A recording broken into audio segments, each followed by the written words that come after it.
BVG wellness. Hello hi नमस्कार, मैं हूं आपकी होस्ट और दोस्त कल्पिता और आप देख रहे हैं बीवीजी वेलनेस। आप सभी का बहुत बहुत स्वागत है। दोस्तों, डायबिटीज एक ऐसी समस्या है जो हमारी पूरी जिंदगी पर असर डालती है। इस डायबिटीज के बहुत सारे प्रकार भी होते हैं। इन्हीं प्रकारों के बारे में आज के एपिसोड में हम चर्चा करने वाले हैं। इस पर हमें मार्गदर्शन करने के लिए हमारे साथ मौजूद है BVG life science and limited की एक्सपर्ट डॉक्टर अर्चना शिंदे जी। बीवीजी लाइफ साइंसेज एक ऐसी आधुनिक संस्था है जिसके चुनिंदा साइंटिस्ट और डॉक्टर्स अपनी रिसर्च के आधार पर आज के मॉडर्न लाइफस्टाइल के कारण होने वाली समस्याएं, diabetes, heart problems, asthma, liver problems, constipation, hair fall से निपटने के लिए ऐसे प्रोडक्ट्स का निर्माण कर रहे हैं जो ह्यूमन लाइफ को साधारण से बेहतर और बेहतर से बेहतरीन बना सकते हैं। उन्हीं चुनिंदा एक्सपर्ट्स में से एक बहुत ही प्रतिभाशाली भारत विकास ग्रुप यानी बीवीजी के वेलनेस क्लिनिक की कंसल्टेंट है डॉक्टर अर्चना शिंदे। आपने आयुर्वेद में स्नातकोत्तर किया है और साथ ही आपने आयुर्वेद में पीएचडी की उपाधि हासिल की है। स्कोपस, वेब ऑफ साइंसेज जैसी विभिन्न उच्च अनुक्रमित पत्रिकाओं में आपके कई वैज्ञानिक शोध लेख और शोध पत्र प्रकाशित हुए हैं। आप international academy of Ayurveda, global Ayurveda academy संयुक्त राज्य अमेरिका की आजीवन सदस्य हैं। आप बीवीजी के माध्यम से लोगों की स्वास्थ्य सेवा में लगी हुई हैं। नमस्ते अर्चना मैम, आपका बीवीजी वेलनेस के मंच पर बहुत बहुत स्वागत है। Thank you so much. दोस्तों, अगर आपको या फिर आपके परिवार में से किसी को डायबिटीज है तो आज के एपिसोड में आपको बहुत सारी जानकारी मिलने वाली है, इसीलिए हमसे जुड़े रहिए। मैम, आज के एपिसोड में हम डायबिटीज के टाइप्स के बारे में चर्चा करने वाले हैं। मैं चाहूंगी कि सबसे पहले आप हमारे दर्शकों को डायबिटीज के टाइप्स के बारे में बताइए। डायबिटीज़ की अगर हम लोग आज बात करते हैं तो डायबिटीज़ इतना आम हो चुका है कि हर घर में आपको एक मरीज़ ज़रूर दिखेगा। तो जब कोई भी या जब भी हमारे पास मरीज़ आते हैं डायबिटीज़ के, तो उसमें उनको ये नहीं पता होता है कि क्या इसके कुछ टाइप्स है या मुझे शुगर हुई है। ये एक कॉमन फ्रेज लेके आते हैं, मेरे खून में शुगर बढ़ी है या मेरे खून में शर्करा बढ़ी है। तो डायबिटीज़ एक्चुअली अगर देखेंगे तो इसके टाइप्स होते हैं, अलग अलग टाइप्स होते हैं। ये फंक्शनल डिफॉर्मिटी से होने वाली एक मेटाबॉलिक डिसऑर्डर है जिसमें हमारे बॉडी में पैनक्रियाज नाम की एक ग्लैंड होती है जो हमारे एब्डोमेन में स्थित होती है। ये बहुत इंपॉर्टेंट रोल प्ले करती है। पैनक्रियाज में सेल्स ऑफ लैंगरहंस होते हैं, आइलैंड्स ऑफ लैंगरहंस, जिसमें बीटा सेल नाम के जो तत्व होते हैं वो इंसुलिन नाम का हार्मोन्स सिक्रेट करते हैं। ये इंसुलिन बॉडी में जो ग्लूकोज तैयार होता है, ग्लूकोज दो तरीके से मिलता है बॉडी को। एक तो जो हम लोग खाना खाते हैं वहाँ से ग्लूकोज हमें मिलता है और दूसरा नेचुरली लीवर से सिक्रेट होता है जिसे हम लोग ग्लाइकोजन कहते हैं। तो जो ये ग्लूकोज ब्लड में मौजूद होता है, ये ग्लूकोज को ये इंसुलिन ब्लड से लाके ये सेल्स तक पहुँचाते हैं। सेल्स में ये ग्लूकोज का काम होता है एनर्जी डेवलप कराना, ताकि हमारा जो मेटाबॉलिज्म चल रहा है बॉडी का, अलग अलग एक्शंस चलती है, दिन भर में हजारों क्रियाएं हमारे शरीर से होती है। तो ये क्रियाएं होने के लिए बॉडी को एनर्जी की जरूरत होती है, बॉडी को इन द सेंस सेल्स को। तो ये सेल्स में एनर्जी कहाँ से आएगी? तो ये ग्लूकोज जो होती है, they are the energy source for the cells. तो ये ग्लूकोज जब इंसुलिन जो होता है ये ब्लड से हमारे सेल्स तक पहुंचाता है। जब ये इंसुलिन में कहीं पे तकनीकी आती है या इसमें कुछ डिफॉर्मिटी आती है, उस हिसाब से डायबिटीज के अलग अलग दो मुख्यतः प्रकार बताए। वैसे तो चार टाइप है, मुख्य चार टाइप बोले गए हैं, लेकिन जो मुख्यतः हम लोग देखते हैं या ज़्यादा सबसे पेशेंट देखने को मिलते हैं, ये इंसुलिन के ऊपर डिवाइड किए गए टाइप्स बोले गए हैं। टाइप 1 डायबिटीज मतलब insulin dependent diabetes, type 2 diabetes मतलब non insulin dependent diabetes mellitus, और तीसरा एक प्रकार जो मुख्यतः चार प्रकार बोले इसमें तीसरा एक प्रकार होता है, वो होता है जेस्टेशनल डायबिटीज मतलब प्रेगनेंसी में आने वाली डायबिटीज की अवस्था, और चौथा होता है डायबिटीज इंसिपिडस। तो ये चारों अलग अलग स्टेजेस हैं या इसमें अलग अलग सिम्टम्स दिखते हैं, पैथोलॉजी थोड़ी अलग अलग होती है। हम इसके बारे में डिटेल से मैं आपको बताना चाहूँगी। तो ये जी। मुख्यतः चार तत्व, चार प्रकार डायबिटीज के हम देखते हैं। Diabetes type 1 diabetes, that is insulin dependent diabetes. Type 2 diabetes मतलब non insulin dependent diabetes. Third is gestational diabetes और फोर्थ इज डायबिटीज इंसिपिडस। जी बिल्कुल। मैम आपने ये जो 4 प्रकार बताए, हमने कई बार देखा है कि डायबिटीज के 2 ही प्रकार लोगों को मालूम होते हैं, टाइप 1 और टाइप 2। जी, मोस्ट कॉमनली यही दोनों हमें पेशेंट्स ज्यादा मिलते हैं, ये दोनों प्रकार के। जी। हमारा जो थर्ड टाइप है डायबिटीज का, वो है प्रेगनेंसी में दिखाई देने वाला डायबिटीज, तो उसके बारे में थोड़ा डिटेल में बताइए। जी बिल्कुल। अभी आजकल अगर देखेंगे तो ये भी प्रकार, ये जो भी जेस्टेशनल डायबिटीज जिसे हम लोग बोलते हैं, स्पेसिफिकली प्रेगनेंसी में आने वाला डायबिटीज, ये भी बहुत कॉमनली आजकल देखने को मिलता है। तो बेसिकली जब बॉडी का जब वुमेन प्रेग्नेंट होती है तो बॉडी का पूरा मेटाबॉलिज्म चेंज होता है। इसमें हार्मोनल चेंजेस होते हैं, क्योंकि प्रेगनेंसी एक नया जीवन हमारा वो प्रेग्नेंट लेडी में पनपता है। तो जो ये बेबी फीटस जो ग्रो होता है यूट्रस में, बेबी के साथ साथ प्लासेंटा भी डेवलप होता है। तो प्लासेंटा ये बेबी को मदर से अलग अलग न्यूट्रिशनल सपोर्ट्स प्रोवाइड करता है। प्लासेंटा एक ऐसा हार्मोन सिक्रेट करता है जो कि ये इंसुलिन को रेजिस्ट करता है सेल्स तक ग्लूकोज ले जाने के लिए। तो इस कारण कई कई महिलाओं में, ये हर पेशेंट में होगा ऐसे नहीं है, लेकिन जहाँ पे जो महिलाएं में ओबेसिटी ज़्यादा है, इनबिल्ट ओबेसिटी ज़्यादा है, बहुत फैटी है पेशेंट, ऐसे पेशेंट्स में, या शॉर्ट स्ट्रेचर पेशेंट जिनका हाइट कम है और वजन ज़्यादा है, ऐसे पेशेंट्स में, या जिनका डाइटरी हैबिट्स नॉर्मल या अच्छे नहीं है, हेल्दी नहीं है, ऐसे पेशेंट्स में फिर जेस्टेशनल डायबिटीज़ डेवलप होता है। या कहीं स्ट्रेस फैक्टर भी एक कॉमनली देखा गया फैक्टर है जो कि डायबिटीज डेवलप करने के लिए कारणीभूत माना जाता है। तो जब ये प्लासेंटा से जो हार्मोन रिलीज होता है, वो हमारा जो इंसुलिन होता है उसको रेजिस्ट करता है ग्लूकोज को सेल्स तक लेके जाने के लिए, और ऐसी महिलाओं में फिर ग्लूकोज लेवल हाई दिखती है। तो ये स्टेज को हम लोग जेस्टेशनल डायबिटीज बोलते हैं। बेसिकली ये प्रेगनेंसी के बाद सेकेंड ट्राइमेस्टर में हमें देखने को मिलता है। पहले 3 महीने में जेस्टेशनल डायबिटीज मोस्टली नहीं होता है, लेकिन जैसे फीटस ग्रो होता है, बड़ा होते जाता है, सेकेंड ट्राइमेस्टर मतलब चौथा, पांचवा, छठवां महीना, जो 9 महीने होते हैं उसमें हम लोग 3 ट्राइमेस्टर में डिवाइड करते हैं ये 9 महीने। First trimester is 1st to 3rd month, second trimester is 4th to 7th month, and third trimester is 4th, 5th, 6th, 7th to 9th month। तो सेकेंड और थर्ड ट्राइमेस्टर में यूजुअली ये gestational diabetes हमें देखने को मिलता है।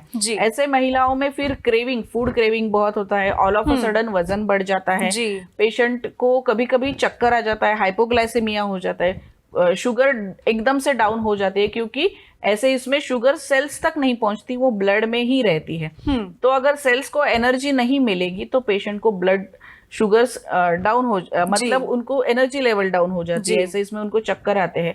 Polydipsia मतलब बहुत बार पेशाब को जाना पड़ता है, बहुत प्यास लगती है। तो ये बहुत से सिम्टम्स हम लोग सेकेंड जो ट्राइमेस्टर होता है वहाँ पे हमें ऐसी महिलाओं में देखने को मिलते हैं। तो जेस्टेशनल डायबिटीज, और इसमें एक मुख्यता ये भी है कि ये डायबिटीज जैसे प्रेगनेंसी के साथ साथ आता है, प्रेगनेंसी के बाद जैसे डिलीवरी हो जाती है ये धीरे धीरे कम भी हो जाता है। लेकिन इसके लिए भी जब ये डायग्नोज होता है उसके लिए भी हमें बहुत खबरदारी रखनी पड़ती है, महिलाओं को डाइट प्लान और ये सब उनको एजुकेट करना होता है। जी मैम, फिर जो महिलाएं पहले से ही डायबिटिक पेशेंट है और वो प्रेग्नेंट है, तब उन्हें कौन सी खबरदारी लेना जरूरी होता है? ये भी बहुत अच्छा सवाल है। जो नोन केस है, पहले से ही डायग्नोस्ड पेशेंट है डायबिटीज के, ऐसे पेशेंट्स जब प्रेगनेंसी प्लान करते हैं तो उन्हें हम लोग पहले से ही एजुकेट करते हैं कि उनकी शुगर लेवल्स नॉर्मल होनी चाहिए, क्योंकि जो डायबिटीज माँ को होता है वो कहीं ना कहीं बेबी को भी कैरी फॉरवर्ड होता है। ये नहीं है कि डिलीवरी के बाद वो बेबी को आएगा ही, लेकिन उसका असर बेबी के डेवलपमेंट में होता है। तो जो महिलाओं को पहले ही डायबिटीज है, जो नोन केस है डायबिटीज की, ऐसी महिलाओं को हम लोग ड्यूरिंग द प्रेगनेंसी उनको नॉर्मल शुगर लेवल्स नॉर्मल रहे, इसके लिए कुछ डाइट प्लान्स देते हैं। बहुत बार ऐसे होता है कि नोन केस अगर है तो उन्हें हमें लो डोज में इंसुलिन शुरू करना पड़ता है ताकि उनकी शुगर लेवल्स नॉर्मल रहे। तो according to the blood sugar levels, वो पेशेंट की कितनी शुगर लेवल है वो देख के हम लोग ट्रीटमेंट प्लान करते हैं और पेशेंट को एजुकेट डाइट के हिसाब से, उनको एक्सरसाइज के हिसाब से और मेडिसिन के हिसाब से पेशेंट को एजुकेट करते हैं। जी बिल्कुल। मैम, डायबिटीज का जो चौथा प्रकार है डायबिटीज इंसिपिडस, जी, तो उसके बारे में हमें थोड़ा डिटेल में बताइए। जी बिल्कुल। देखिए, जो पहले हमने पहले 2 प्रकार बोले थे, डायबिटीज टाइप 1 टाइप 2। तो टाइप 1 जो होता है वो ऑटो इम्यून जो रिस्पॉन्स होता है बॉडी का, तो उसी तरीके से डायबिटीज इंसिपिडस जो 4th टाइप मैंने बोला है वो all of a sudden develop हुआ चेंज है बॉडी का, ये कहीं पे कभी भी हो सकता है बॉडी में। तो इसमें यूजुअली पेशेंट को 2 सिम्टम्स मेनली दिखते हैं। उसका प्यास बहुत लगती है पेशेंट को और उनका यूरिनेशन का जो फ्रीक्वेंसी होती है वो ऑल ऑफ अ सडन बढ़ जाती है। तो ऐसे पेशेंट्स में हम लोग बोलते हैं कि they have diabetes insipidus state. इसमें क्या होता है कि जो बॉडी की टेंडेंसी होती है लिक्विड्स की एब्सॉर्प्शन की, वो लिक्विड सिक्रीशंस ज्यादा प्रमाण में करते हैं, इम्बैलेंस हो जाता है। इसके कारण पेशेंट को बार बार, मतलब नॉर्मल जो पेशेंट होता है या नॉर्मल डायबिटीज पेशेंट जो होता है वो अगर रात में 2 बार यूरिनेशन को जाएगा तो इंसिपिडस जो स्टेट होती है डायबिटीज की, वहां पे उनको 10 बार जाना पड़ता है। सो excessive secretion of the body fluids जो कि यूरिनेशन से पेशेंट को महसूस होते हैं, तो ये इंसिपिडस में ये चेंजेस बेसिकली देखने को मिलते हैं और ये पेशेंट में फिर क्वालिटी ऑफ लाइफ बहुत हैम्पर होती है। तो ऐसे पेशेंट्स में हमें करेक्टिव मेजर्स मेडिकेशन से और डाइट से करने होते हैं। जी बिल्कुल। मैम, इस टाइप के पेशेंट्स की फ्रीक्वेंसी क्या बहुत ज़्यादा होती है? बहुत कॉमनली देखेंगे तो टाइप 1 और टाइप 2 ये डायबिटीज के जो टाइप्स है ये ज्यादा देखने को मिलते हैं। उसमें भी जो इंसुलिन डिपेंडेंट डायबिटीज है, अगर 100 आप पेशेंट का नंबर पकड़ोगे तो 100 में 20% आपको इंसुलिन डिपेंडेंट डायबिटीज मिलेंगे। आपको 80 या 75% जो पेशेंट होते हैं वो 70% पेशेंट वो नॉन इंसुलिन डिपेंडेंट डायबिटीज के मिलेंगे। 5% में जेस्टेशनल डायबिटीज और डायबिटीज इंसिपिडस ये दोनों मिलते हैं। तो ऑटो इम्यून ये बेसिकली जो टाइप 1 का होता है ये छोटे बच्चों में भी कॉमनली देखा जाता है। छोटे बच्चों में भी हम लोग ये टाइप 1 डायबिटीज देख सकते हैं। जी मैम, अगर इस टाइप्स के पेशेंट्स अगर आपके पास आते हैं, बीवीजी लाइफ साइंस के पास आते हैं, तो आप उन्हें किस तरह से ट्रीट करते हैं? उनका लाइन ऑफ ट्रीटमेंट कैसा होता है? जी, बेसिकली जब पेशेंट हमारे पास आता है, अभी हम लोग जेस्टेशनल डायबिटीज की या इंसिपिडस की बात कर रहे हैं जी। जब पेशेंट हमारे पास आता है तो हम लोग उनका करंट ब्लड शुगर लेवल्स पहले चेक करते हैं, उनको क्या क्या ट्रीटमेंट चल रही है वो देखते हैं। बहुत बार ये होता है कि कुछ लाइफस्टाइल मॉडिफिकेशन और डाइट मॉडिफिकेशन, इससे ही पेशेंट को बहुत सा आराम मिलता है। लेकिन बहुत बार ये भी होता है कि पेशेंट ये सब चीज़ें किए हुए होते हैं लेकिन फिर भी उनको आराम नहीं होता है। तो ऐसे इसमें हम लोग फिर मेटाबॉलिज्म ठीक करने के लिए कुछ हर्ब्स उनको एडवाइस करते हैं। ऐसे हर्ब्स जो फिटस के लिए भी सेफ है, ऐसी कुछ हर्ब्स हम लोग ये पेशेंट्स में रिकमेंड करते हैं। फिर इसमें बहुत बार हमें सिंगल हर्ब ट्रीटमेंट देनी होती है, कभी हम पॉली हर्बल ट्रीटमेंट। बहुत बार जैसे कि बीवीजी लाइफ साइंसेस ने सुक्रिया टैबलेट और डायब सिरप ये दोनों हम लोग डायबिटीज पेशेंट्स में देते हैं। लेकिन अगर पेशेंट जेस्टेशनल डायबिटीज का है तो हमें मेटिकुलसली फीटस को ध्यान में रखते हुए मेडिसिन का चयन करना होता है। तो ऐसे इसमें हम लोग बहुत बार single herb as an antioxidant करके चयन करते हैं, जैसे कि नीम कैप्सूल है, आमल की कैप्सूल है, ये दोनों भी टैबलेट फॉर्म में मौजूद होते हैं। तो ये दोनों भी बहुत अच्छी एक्शन ग्लूकोज लेवल के लिए बहुत अच्छे एक्ट करते हैं। तो बहुत बार ऐसे पेशेंट्स में हम लोग स्टार्टिंग में सिंगल हर्ब देके कंट्रोल करने की कोशिश करते हैं और अगर इसमें बहुत अच्छा रिजल्ट आता है तो यही कंटिन्यू करते हैं, क्योंकि ये सिंगल हर्ब्स वैसे भी बेबी के लिए भी सेफ होते हैं, ये कॉन्ट्रा इंडिकेटेड नहीं होते हैं। तो सिंगल हम लोग देते हैं। इंसिपिडस में बहुत बार ये होता है कि पेशेंट को बार बार यूरिनेशन की फ्रीक्वेंसी होती है, उनमें इन्फेक्शन रेट होता है। तो ऐसे इसमें फिर हम लोग थोड़ा सा कॉम्बिनेशन में ट्रीटमेंट देते हैं। उनकी इम्यूनिटी बूस्टर के लिए कुछ इम्यूनिटी बूस्टर सिरप्स जैसे शतप्लस है बीवीजी लाइफ साइंसेज का, वो हम लोग देते हैं। वो एक तो एंटीऑक्सीडेंट भी बहुत अच्छा काम करता है, उसके साथ साथ एंटी इन्फ्लामेटरी एक्शन भी उसकी है। तो ये पेशेंट जहाँ पे एक्सेसिव वाटर सिक्रीशन वो पेशेंट्स में डायबिटीज इंसिपिडस में होता है, ऐसे इसमें इम्यूनोमॉड्यूलेटर करके जब शतप्लस काम करता है तो उसके साथ साथ हम लोग फिर डायबिटीज की जो सुक्रिया है वो भी स्टार्ट करते हैं। तो पेशेंट को पूरी तरीके से एसेस करके उनका करंट ब्लड शुगर स्टेटस क्या है, उनके करंट सिम्टम्स क्या है, वो देख के फिर हम लोग मेडिसिन का चयन करते हैं। जी बिल्कुल। अब मैं आपसे ये पूछना चाहूंगी कि डायबिटीज के पेशेंट्स के लिए एक डाइट क्या होना चाहिए? जी बहुत कॉमन पूछा गया ये सवाल है, बहुत बार हमें मरीजों से ये सवाल आता है कि हमें डाइट प्लान बताइए, हमारा डाइट कैसे हो बताइए। तो देखिए, जब भी मैं ये बोलती हूँ पेशेंट्स मरीज को कि जो भी डिसीज डेवलप होता है उसमें कारणीभूत एक महत्वपूर्ण एक फैक्टर जो होता है वो है आपका डाइट। डाइट अगर आपका सही नहीं है, ये बैलेंस्ड डाइट नहीं है, तो ये कहीं ना कहीं कंट्रीब्यूट करता है आपका बॉडी का मेटाबॉलिज्म डिस्टर्ब होने के लिए। तो जब मोस्टली जो डायबिटीज में अगर हम लोग बात कर रहे हैं तो इसमें कार्बोहाइड्रेट सबसे इंपॉर्टेंट रोल प्ले करते हैं डायबिटीज डेवलपमेंट में। Carbohydrates helps to develop the disease. तो इसमें कार्बोहाइड्रेट्स मतलब क्या कि स्टार्च, बेसिकली कार्ब्स भी इसमें भी जो महत्वपूर्ण जो पार्ट होता है वो है स्टार्च।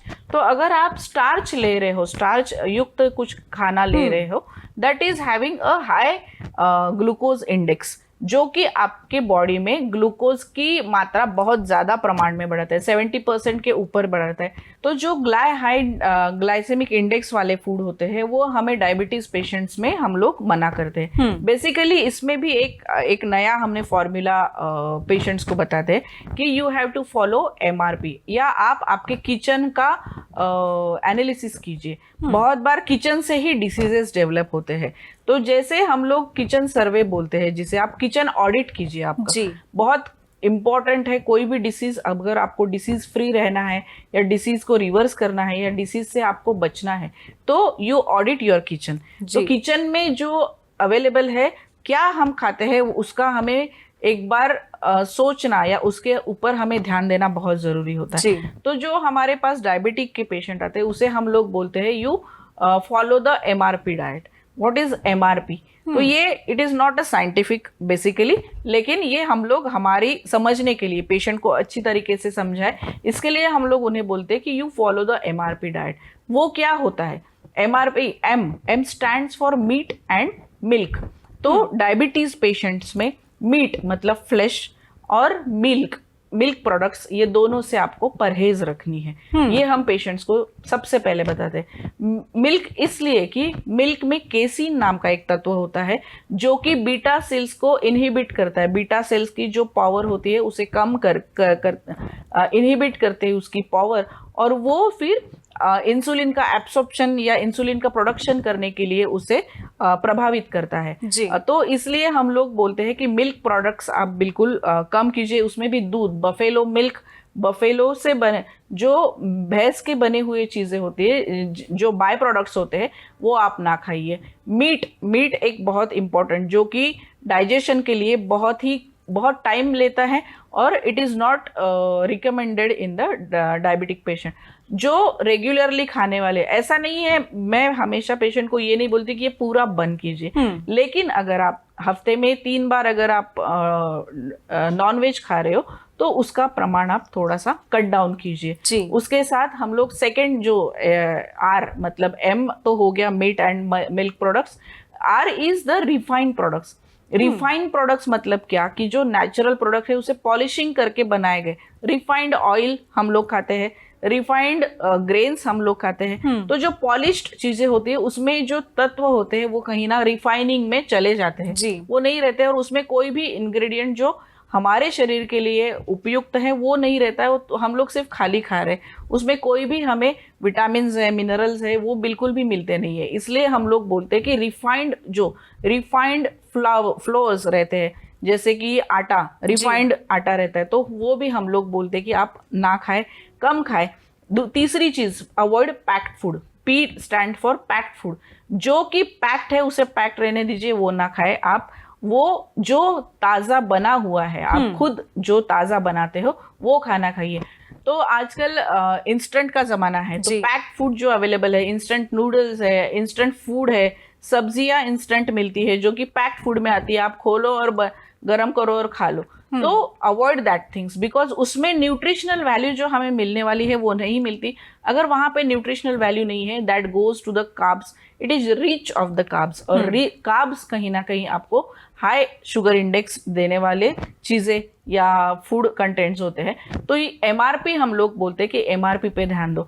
और सबसे इम्पोर्टेंट, नॉर्मली जिसको नहीं समझता है, बहुत बार हमारे पास फार्मर्स आते हैं, अनएजुकेटेड पेशेंट आते हैं, उनको ये एमआरपी, रिफाइंड वाइन ये नहीं समझता जी। है। तो उन्हें हम लोग सिर्फ ये बोलते हैं कि आप जो खाना रोज खाते हो उसको आप एक बार ऑब्जर्व कीजिए।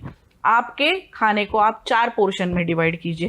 एक पोर्शन होता है, बहुत बार ऐसा होता है डाइट खाने वाले की सब्जी और रोटी या गेहूं का आटे की रोटी या ज्वार की रोटी खाते हैं। 2 चीजें खाएंगे, उसमें भी ज्वार और व्हीट ज्यादा रहेगा, सब्जी का प्रमाण कम रहेगा। तो वो पोर्शन हमें कहीं ना कहीं इक्वली प्रॉपर डिवाइड करना है। बहुत बार मैं पेशेंट्स को ग्लूटेन फ्री डाइट लेने के लिए बोलती हूँ। इसके पीछे रीजन क्या है? देखिए, जो अनाज होता है, ज्वार है, बाजरा है, ये जब ये पक्षी होते हैं वो ड्राई खाते हैं, उनके लिए वो ठीक है कि वो दाने पूरे खाएंगे। लेकिन हम लोग वो ड्राई नहीं खा पाते, उसमें हमें क्या लगता है, वाटर इनटेक लगता है। जो पानी रहेगा उसमें पानी से बनेगा, वो जो बनेगा उसके बाद हम लोग वो इनटेक कर सकते हैं। बॉडी में भी 72% जो होता है, 70% अबव हमारे बॉडी में पानी का तत्व होता है जी। लेकिन ऐसे जो डाइट होते हैं ये हमारे बॉडी का इनबिल्ट जो पानी है वो एब्सॉर्ब कर लेते हैं, जिसके कारण बॉडी का मेटाबॉलिज्म चेंज हो जाता है। तो ग्लूटेन फ्री डाइट में पेशेंट्स को बोलते हैं कि आप ग्लूटेन मत खाइए। हम लोग जब आटा लेते हैं तो डायरेक्ट हम लोग आटा नहीं खा पाते, उसमें हमें पानी डालना होता है। जी। तो जैसी वो चिकनाई डेवलप होती है, एक चिकना डो तैयार होता है, तो वही चिकनाई हमारे बॉडी में भी आयुर्वेदा के हिसाब से हम लोग बोलते हैं कि फर्मेंटेड फूड जो चिकनाई डेवलप करती है, ऐसे फूड आप अवॉइड कीजिए। दही है जो कि चिकनाई वाला पदार्थ है, इडली है, डोसा है, इसी तरीके से व्हीट, तो व्हीट भी हम लोग ये पेशेंट्स को खाने के लिए मना करते हैं। तो जैसे मैंने बोला, लेमेंस को जब हम बोलते हैं कि आप आपके जो रोज की खाने वाली थाली है उसमें बस ये करना है, आप राइस और जो रोटी या भाकरी जो भी आप खाते हो उसका पोर्शन कम कीजिए। जितना उसका पोर्शन कम कर रहे उतना ही आपको उस सब्जियों का और सैलेड्स का पोर्शन बढ़ाना है। तो जितना आप रॉ और या हाफ या स्टीम फूड, जितना आप वेजिटेबल्स में या फ्रूट्स में या जो सैलेड्स होते हैं उसमें आप ज़्यादा जितना लोगे उतना आपका न्यूट्रिशियस डाइट रहेगा, और वो कहीं ना कहीं आपको मेटाबॉलिक जो डिसऑर्डर या डिस्टरबेंस हुआ है वो करेक्ट करने के लिए हेल्पफुल रहेगा। तो डायबिटिक जो पेशेंट हमारे पास जो भी आते हैं उनमें हम लोग स्टार्टिंग से सबसे पहले जो डेली जो उनका डाइट है वो माइनर चेंज करते हैं। बहुत उसमें कुछ बड़ा रॉकेट साइंस है नहीं कि हमें बहुत कुछ अलग बोलना है या हर 2 घंटे बाद ये खाना है, वो नथिंग लाइक दैट। क्योंकि ये हर एक को, आज की जो डेली लाइफ है वहाँ पे हर एक को ये 100% फॉलो कर सकेंगे ऐसा नहीं है जी। लेकिन उनका जो रूटीन है वो रूटीन में हमें थोड़ा सा उनको जो फायदा हो उस हिसाब से हम उनके डाइट में करेक्शन करते हैं। जी बिल्कुल मैम, हम हमारी चर्चा को आगे बढ़ाएं इससे पहले मैं चाहती हूँ कि हमारे एक दर्शक है जो कॉल के जरिए हमसे जुड़ना चाहते हैं, अगर आपकी इजाजत हो तो हम उनसे कनेक्ट करते हैं। हेलो मैम, मेरा नाम साकेत है, मैं मुंबई से बात कर रहा हूँ। जी, बोलिए साकेत जी। एक्चुअली 2 साल पहले मेरी तबीयत अच्छी थी, थोड़ा मोटापा था जी। 2 साल फिर मैंने ऑब्जर्व किया जी। तो मेरा वेट एकदम से कम होने लग गया, मतलब वजन कम होते जा रहा था। तो फिर मैंने डॉक्टर से कंसल्ट किया जी। तो उन्होंने ब्लड टेस्ट करवाया और फिर कहा कि आप प्री डायबिटिक हो, मतलब आप डायबिटीज के स्टेज पर हो। मेरा थोड़ा टेंशन बढ़ गया। सुना है कि डायबिटीज एक ऐसी बीमारी है जी जो लाइफ टाइम साथ चलती है, उसका कोई इलाज नहीं है, ऐसा अक्सर सुना था। जी। प्लीज मुझे गाइड कीजिए मैम। जी जी साकेत जी, क्या मैं आपकी उम्र जान सकती हूँ? मेरी उम्र 35 साल है। ओके, देखिए, जैसे कि आप अभी मिडल एज, यंग एज और मिडल ओल्ड एज के बीच, एडल्ट एज के इसमें आप दौर में हो, तो हो सकता है आपका जो लाइफस्टाइल है वो थोड़ा सा स्ट्रेनियस हो, थोड़ा सा स्ट्रेसफुल हो, और या फिर आपकी जो बिल्ट है वो, क्या आपकी बिल्ट बचपन से थोड़ी सी अच्छी थी, हेल्दी थी? जी मैम। जी, तो हो सकता है जो आप काम कर रहे हो, वर्क प्रेशर हो, स्ट्रेस कुछ हो, वो कहीं ना कहीं आपके बॉडी पे असर दिखा रहा है। तो बिल्कुल, अगर आप प्री डायबिटिक फेज में हो और जो कि आप 35 मिडल एज ग्रुप के में आते हो, तो आप ये डायबिटीज़ जो प्री डायबिटिक फेज में आप हो, ये रिवर्स कर सकते हो। आप हेल्दी लाइफस्टाइल मतलब क्या, बहुत बड़ी चीज़ नहीं इसमें, आपको वर्किंग आवर्स में, जैसे कि साकेत जी, हमारी डॉक्टरी भाषा में हम लोग बोलते हैं कि दिन में जैसे हम लोग काम करते हैं वैसा ही दिन में इंसुलिन काम करता है, रात में इंसुलिन काम नहीं करता है। तो जब तक हम अवेक्ट है वो टाइम में हमें हमारे खाने का टाइमिंग्स सेट करने हैं। फॉर एग्जाम्पल, अगर आप दिन में सुबह ब्रेकफास्ट आपका प्रॉपर लीजिए, दोपहर का लंच आप टाइम पे लीजिए, हर 4 घंटे बाद लीजिए, वो भी थोड़ा सा लाइट लीजिए, और शाम का खाना अगर आप 7 बजे के पहले खाएंगे, लेट नाइट अगर आपका फूड हैबिट है वो थोड़ा कम कीजिए। तो जो इंसुलिन काम करने वाला होता है वो इंसुलिन कम्प्लीटली आपका शुगर को एनर्जी में कन्वर्ट करेगा, ना कि ये फैट में कन्वर्ट करेगा। तो बहुत बार ये होता है कि जो स्ट्रेनियस वर्क, जैसे 35 years is a heavy work going, या उनको बहुत रिस्पॉन्सिबिलिटीज़ होती है, तो ऐसे इसमें बहुत बार ये होता है कि खाने के टाइमिंग्स नहीं होते जी। या टाइम पे खाना नहीं खाना होता है, या स्ट्रेस रहता है। तो ऐसे इसमें अगर थोड़ा सा आपको ये ध्यान रखेंगे कि आप खाना टाइम पे खाइए, लेट नाइट फूड अवॉइड कीजिए, 7 बजे के पहले हो सके तो आपका डिनर लीजिए। डिनर, लंच और ब्रेकफास्ट में जो कंटेंट है, मैंने इसके पहले जैसे आपको डाइट एक्सप्लेन किया है यही एपिसोड में, उसमें जो आप फॉलो कर सकते हैं ऐसा आप फॉलो कीजिए। प्रोटीन रिच डाइट आप फॉलो कीजिए। प्रोटीन्स ऐसी चीज़ है जो हमारे मसल्स को ताकत देती है। प्रोटीन्स हमारे शरीर में सबसे लो ग्लाइकोजेनिक इंडेक्स वाली चीज़ें होती है, जो कि बिल्कुल भी शुगर एक्सेस लेवल में नहीं डेवलप करती।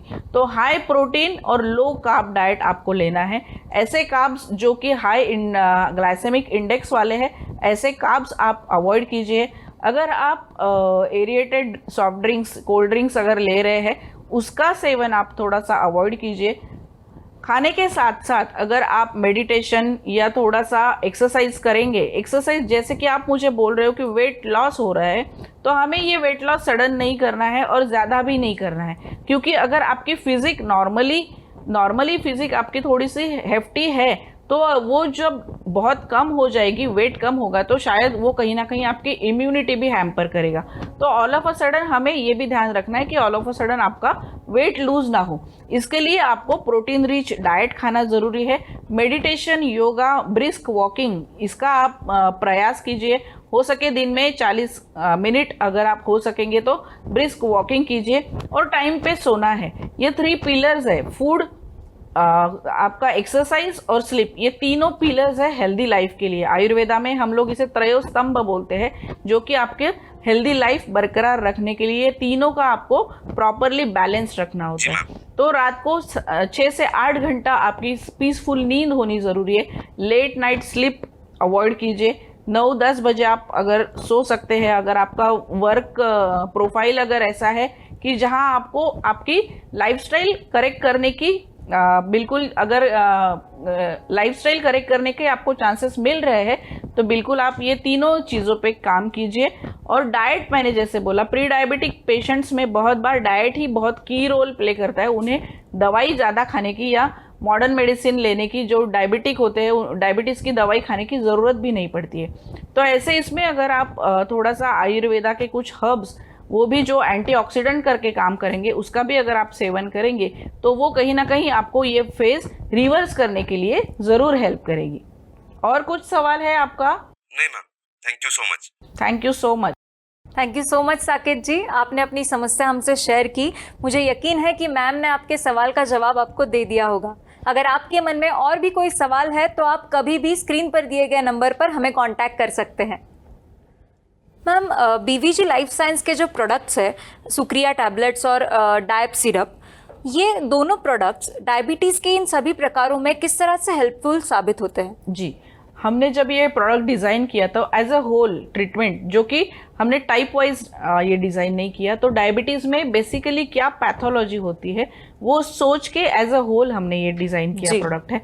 तो इसमें टाइप कोई भी हो, हमारी जो दवाई है सुक्रिया टैबलेट और डायब टॉनिक, ये दोनों भी एज अ एडजुवेंट करके, एंटीऑक्सीडेंट करके बहुत अच्छा रोल प्ले करते हैं। जो बैरियर डेवलप होता है या मेटाबॉलिज्म जो डिस्टर्ब हुआ है वो करेक्ट करने के लिए ये दोनों दवाई बहुत अच्छा काम करती है। इसी के साथ साथ सुक्रिया टैबलेट का बीटा सेल्स पे एक सपोर्टिव करके, बीटा सेल्स को एक सपोर्टिव एक्शन देके जो इंसुलिन जो डेवलप हो रहा है वो इंसुलिन अच्छे से डेवलप हो इसके लिए, और वो ग्लूकोज तक अच्छे से जाए इसके लिए, ये बीटा सेल्स को एक्टिवेट करने के लिए सुक्रिया टैबलेट की बहुत अच्छा रिजल्ट हमने देखा है। तो एज अ एडजुवेंट करके कोई भी टाइप का डायबिटीज़ हो उसमें हमें मेटाबॉलिक चेंज, जो मेटाबॉलिक डिसऑर्डर हुआ है, ये मेटाबॉलिज्म हमें करेक्ट करने के लिए एज अ होल हम लोग ये ट्रीटमेंट चारों टाइप में हम लोग दे सकते हैं, सेफली दे सकते हैं।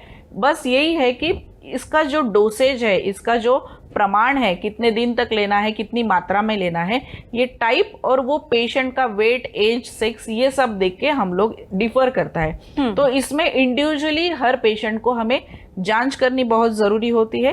वो पेशेंट देख के हमें ये देखना होता है कि यहाँ पे इसमें से कौन सी दवाई हम लोग दे सकते हैं, पूरी दवाई दे सकते हैं या नहीं दे सकते। क्योंकि जैसे जेस्टेशनल डायबिटीज़ जहाँ पे बेबी होती है, प्रेग्नेंट होती है वुमेन, तो ऐसे इसमें हमें बहुत मेटिकुलसली, बहुत कीनली ऑब्जर्व करके बेबी को ध्यान में रख के हमें मेडिसिन का डोज देना होता है। जी। तो पर्सनल पेशेंट को जांच करने के बाद ही हम लोग ये दोनों दवाई कैसे देनी है ये डिसाइड करते हैं। जी बिल्कुल। मैम, हमारे एक दर्शक ने ईमेल के जरिए उनकी समस्या हमें बताई है, अगर आपकी इजाज़त हो तो मैं आपसे उनकी समस्या पूछना चाहूँगी। जी बिल्कुल। ये दिशा है भुसावल से, कहती है कि मेरी 2 साल की बेटी है, उसको बचपन से टाइप 1 डायबिटीज़ है। जी। पहले उसको इतनी दिक्कत नहीं होती थी, लेकिन अब उसको बहुत ज़्यादा टॉयलेट आता है और उसके साथ साथ हाथ और पैरों में सूजन रहती है। उसका ट्रीटमेंट पिछले 1 साल से चल रहा है, तो क्या उसके लिए हम बीवीजी के प्रोडक्ट्स यूज़ कर सकते हैं? जी। देखिए, ये छोटी बेबी है, जहाँ पे मैंने बोला टाइप 1, इसके पहले भी हमने डिस्कस किया है। टाइप 1 डायबिटीज़ मतलब इंसुलिन डिपेंडेंट डायबिटीज़, ये बेसिकली ऑटो इम्यून डिसऑर्डर में जाता है। इसके पैथोलॉजी जो होती है ये ऑटो इम्यून डिसऑर्डर, मतलब क्या कि हमारे ही शरीर के इम्यून सिस्टम, हमारे ही शरीर में जो डेवलप हुए जो बीटा सेल्स होते हैं इस पे अटैक करते हैं। इसके कारण वहाँ पे इंसुलिन रेजिस्टेंस डेवलप हो जाता है, इंसुलिन बन नहीं पाता है, और ऐसे इसमें फिर पेशेंट को ब्लड में शुगर डेवलप होती है या ब्लड का शुगर्स का एब्सॉर्प्शन नहीं होता है। तो ऐसे इसमें हम लोग जो कि ये बेबी है, बहुत कम डोज में हम लोग डायब जो टॉनिक है, सिंगल टॉनिक भी हम लोग एज अ इम्यूनोमॉड्यूलेटर करके दे सकते हैं, जहाँ पे ये पैनक्रियाटिक हेल्थ नॉर्मल रखने के लिए ये बच्ची की हेल्प कर सकती है, और इसी के साथ साथ ओवरऑल ह्यूमरल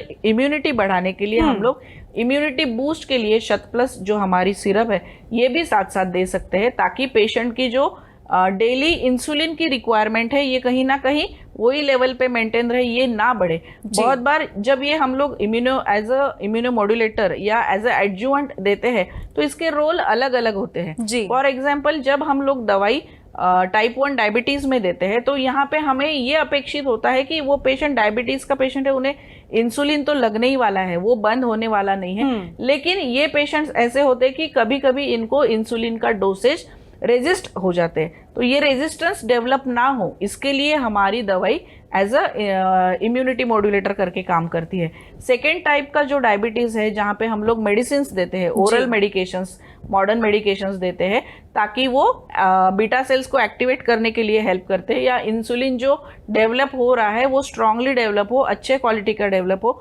और वो ग्लूकोज तक जाके वो सेल्स तक पहुंचाए। ये एक्टिविटी कहीं ना कहीं हैम्पर होती है, तो ये एक्टिविटी डेवलप कराने के लिए ये मेडिसिन हम लोग ओरल देते हैं मॉडर्न की। तो इसमें भी कहीं ना कहीं ये मेडिसिन का डोसेज अगर वो जो चल रहा है वो कम करने के लिए हमारी दवाई काम कर सकती है। जी। इसी के साथ साथ नॉर्मली जो पैनक्रियाटिक हेल्थ है या बीटा सेल्स की हेल्थ है, इम्यूनिटी डेवलपमेंट है, ये सभी के लिए एज अ होल करके काम करती है। जी बिल्कुल। तो जो ये बेबी है इनको भी हम लोग दवाई हमारी तो दे सकते हैं, लेकिन बहुत लो डोज में, और इसमें हम लोग सुक्रिया ना देके सिर्फ सिरप फॉर्म में बेबी को एज अ इम्यूनो मॉड्यूलेटर करके डायप टॉनिक और शत प्लस ये दोनों दवाई दे सकते हैं। थैंक यू सो मच दिशा जी। मुझे यकीन है कि मैम ने आपके सवाल का समाधान आपको दे दिया होगा। अगर आपको और भी कोई सवाल पूछने हो या फिर हमसे जुड़ना हो तो स्क्रीन पर दिए गए नंबर पर आप कभी भी कांटेक्ट कर सकती हैं। Thank you so much ma'am, आपने बहुत ही अच्छी जानकारी दी। आपने अपना कीमती समय निकाला और आप यहाँ पर आई, इसके लिए आपका बहुत बहुत शुक्रिया। बहुत शुक्रिया आपका भी। डायबिटीज से जुड़ी समस्याओं के उपचार और बचाव के लिए बीवीजी की शोध टीम ने सालों के अथक प्रयास और शोध के बाद ऐसे हर्बल उत्पाद को बनाने का प्रयास किया है जो डायबिटीज की समस्या के लिए एक वरदान साबित हो सकते हैं। इस भागदौड़ भरी जिंदगी में डायबिटीज के लिए एक उम्मीद की किरण है सुक्रिया टैबलेट्स। अधिक जानकारी के लिए आज ही संपर्क करें। डिटेल्स आपकी स्क्रीन पर है। तो दोस्तों, उम्मीद है कि आज के एपिसोड में मिली हुई जानकारी आपके लिए मददगार साबित होगी। तो अब हमें इजाजत दीजिए, फिर मुलाकात होगी बीवीजी वेलनेस के अगले एपिसोड में। तब तक अपना ख्याल रखिए और सुरक्षित रहिए। BVG Wellness।